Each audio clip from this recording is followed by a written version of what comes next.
Good afternoon, I'm Deborah Knapp. As we approach the busy travel season, flying in and out of San Antonio is getting a little easier. For the past year and a half, airline carriers in town have more than doubled the number of nonstop destinations. Eyewitness News reporter Priya Sridhar has more on the direct flights awaiting you at San Antonio International Airport.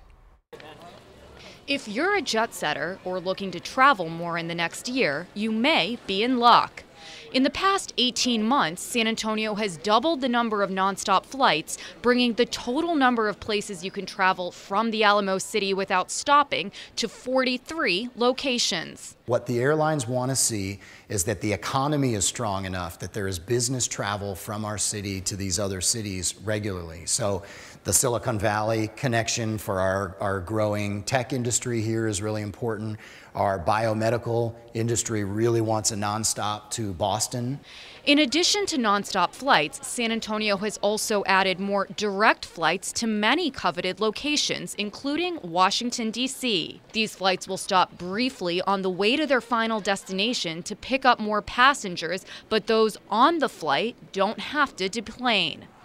Getting a nonstop flight to Reagan National is a challenge. Congress set a perimeter rule that says only cities within a 1,250-mile radius of National Airport can get a nonstop flight.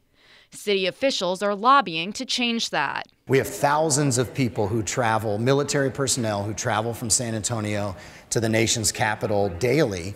And if for no other reason than just to serve our military, we need that nonstop into Reagan. Most decisions about adding nonstop flights are at the airline's discretion. That's why airport officials say it's important that when flights are added, residents of the Alamo City take advantage of the service to keep the flights going. Priya Sridhar, KENS 5, Eyewitness News.